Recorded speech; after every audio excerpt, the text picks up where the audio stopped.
welcome to my channel. So in the today's lecture we are going to discuss one of access control method and it is token passing.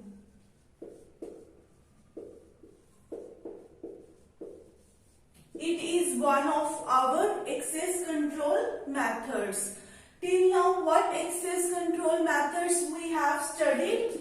We have studied polling, TDM, time division multiplexing, and the third access control method we discussed, CSMA CD.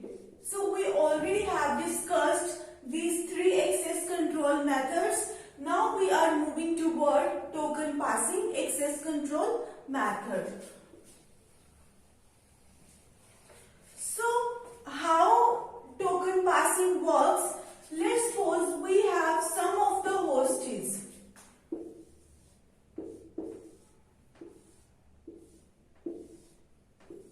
So it is a kind of a circular network.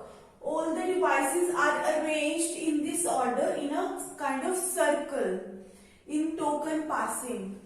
So what is our entire purpose of studying access control? Access control means we have to give access of the channel. We have to limit the access of the channel.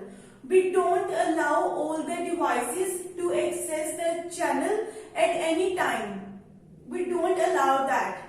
We have to restrict the use of channels to some number of devices. So how token passing work? So firstly, let me tell you, token passing is just like a pillow game. This method is just like a pillow game. What happens if you have a knowledge of this game? What happens? All the persons are sitting in a one circle and music is on. What they do? They pass pillow to one another and music is on, and when they stop the music, the person which is having the pillow has to perform some of activity, has to show some activity to the other persons. So that is actually our pillow game. So similarly, a pillow is nothing but a token in token passing access control method. So what we have a one token. Why we are studying all these methods? Because we don't want at any time any device is going to access the channel. Because if at any particular point of time a large number of devices are going to access the same channel, the one channel, their packets are going to be collided and we have to retransmit all the packets again. So we are trying to avoid the collision. We want to prevent from collision. So what we are doing, we have a one token. We have a one token and we are assigning token to the devices, to the machines. This is A machine, this is B, this is C, this is D. So the machine, let's suppose the machine A is having a token. It is having a pillow. So now what it can do? It can send the data on the channel. And when A is sending a message on the channel, no other devices B, C and D will be sending the message on the channel. Only that machine will be sending the message on the channel having token. Okay, so only machine having token is going to send the message on the channel. So that is our entire purpose of token passing. If we are using this kind of method with the help of token, only one device is able to access the channel at a one particular point of time. Like we studied in TDM and polling, we had a time slots there. So within one time slot, only one device can access the channel. Others are not going to access the channel. So in this similar case, we have a token. Only that machine having token is going to transmit the message on the channels, and other devices can only receive. They can't transmit the message on the channel unless they get the token. So we have basically two types of token passing. One, we have early token reinsertion. First is early token reinsertion.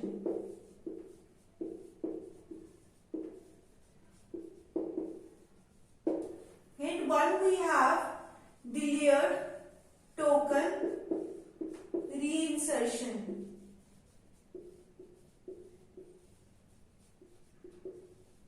So we have two methods, early token reinsertion and one is delayed token reinsertion. So firstly, let's discuss what is early token reinsertion. Let's suppose the machine A. It has hold the pillow. It has hold the token. So now it can access the channel because it has the token. It can access the channel. So it wants to send a message to C. It wants to send some one particular message to machine C. So what happens in early token reinsertion? In early token reinsertion, what would happen after transmitting? Firstly, this machine A is going to transmit the packet on the channel. Okay, so after transmitting the packet, what is the name of this method? Early token reinsertion. Early means quickly. So what it will do after transmitting the entire message on the channel, it is going to also release the token. It is also going to release the token. So what happened that it want to transmit the message. It transmitted the message on the channel. Now its work is over. Now what we do? We want to give other chance to other devices so that they can send messages on the channel. We have to give the excess of token in a round robin fashion. So firstly, A wanted to transmit it. It has transmitted the message, whatever the machine wanted to send. Now whatever we are doing, we are also going to, now what we are doing, we are going to release the token after just transmitting the packet on the channel. Now this packet which is for C, this is the packet which A want to deliver to C. This is the token. So machine B will check if the message which A sent, is this message for B? It is going to check it if the message is for me. So it will see the destination IP. What is the destination IP address? The destination IP address is of C machine. So B machine will understand, okay, this message is not for me. So it is not going to accept this message. Then it will accept the token. It will accept the token and it will pass the message. It will pass the message on the channel because this message is not for this machine. Then this message will come to C. Then it will check, this machine will check if the destination IP address for me. Okay, so it will see that, okay, this is my destination IP address. Means someone has sent me this message. It is going to check the source IP address. Then it will see that the source IP address is of machine A. Okay, then it is going to accept this message. This message is accepted by this machine. The message C is accepted by the machine C. Now, which machine has been holding the token? Which machine has been holding the token? B machine. So if it want to send any message, it will send. Then after sending the message, it is going to release the token. So this is our basically early token reinsertion. In this, we don't wait for the acknowledgement. In early token reinsertion, we really don't wait for the acknowledgement. We just transmitted our message, then we just release the token and we give chance other machines so that they can access the channel and they can transmit their messages. So this is our basically early token reinsertion. Now we have one more, which is actually delayed token reinsertion. The second method is delayed token reinsertion. As it is clear from the name, delayed token reinsertion. In early token reinsertion, if you look at this method, you are just transmitting the message and then you are just releasing the token. You never care whether the message which you are sending is really accepted by the machine or not, or whether it has been lost. You don't take care of anything. You just transmit it and your work is just over.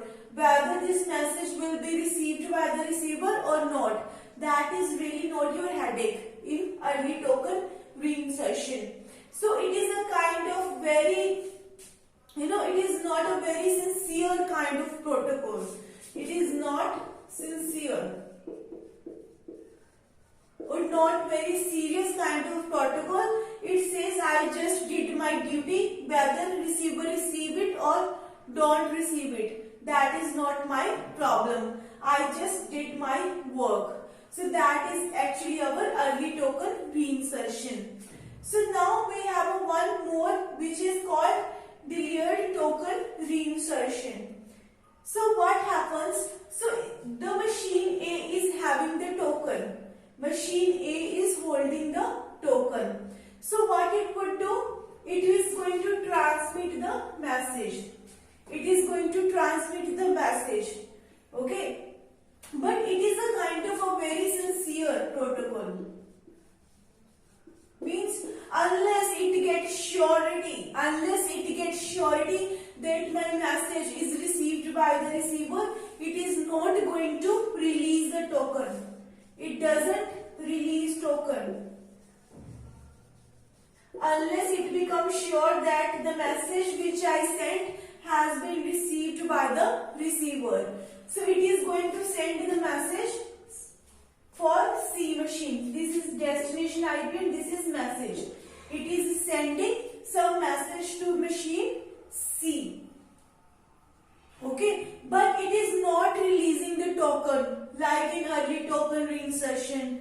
It just in early token, what we studied, it is just transmitting message and then releasing the token. But in delayed token reinsertion, unless we are sure that our message is received by the receiver, we will not release our token. So firstly, this message will reach to B. B will check the destination IP of this message. So destination IP is what? It will, firstly we will check the destination IP. What is the destination IP? C. So it is not going to accept the message because this packet is not for machine B. Then it is going to pass this message to C. Then C will check it. Then C will check it, the message. Then C will check the message. It will look for the destination IP. It will say, okay, this packet is for me and A has transmitted this message to me. It will accept that packet. Okay. Now this message will again moving toward the D. Okay. Or you can say that it can also send acknowledgement back. It can send some acknowledgement back to the A. That acknowledgement will go to D, then it will be going to A. And when A is sure that okay, this message has been delivered to C, now let's release the token. Now give chance to other machines to transmit the packet. Only then it is going to release the token. Only then it is going to release the token. And all the packets are moving in a one directional. It is not a unidirectional like this, you can also moving like this, and you can also moving like this. No, it is a unidirectional. We are moving in a one particular direction. If you are making it bidirectional like this, you can move in clockwise or you can move in anti-clockwise. So definitely there is going to be problem. There is a problem. We can't allow that. Then we will be having collisions. So all these packets are moving in a one direction, in a clockwise direction. Okay. And one more thing to understand here is we have a one monitor. We have a one monitor in token passing access control. Let's suppose your token is lost. Let's suppose your token is lost, or the machine which is having the token is, is having some failure. The machine having token has some failure. Then how your entire system will keep on working in that situation? Because without token, no one can send the message again. So that is the duty of the monitor, that how to manage the entire system if any failure is coming into the system. Then how to deal with any problem which is coming in the system. So monitor will take care of everything. And we should give fair chance to all the devices to access the channel. If A is having token, it doesn't mean that it is keep on sending 10 to 50 packets at a one particular point of time. No, we should have a limit access that after 1 to 2 packets, A has to release the token. We can't give token to one machine for a long period of time. Then what happens? There will be a starvation in the system. All the other devices are going to wait for a long period of time. Okay, so what we have to do? We have to reduce the waiting time of all the devices. We have to give access as fast as possible to all the devices of the channel. Okay. So thank you so much for watching my video. If you like my video, please like, share and subscribe my channel.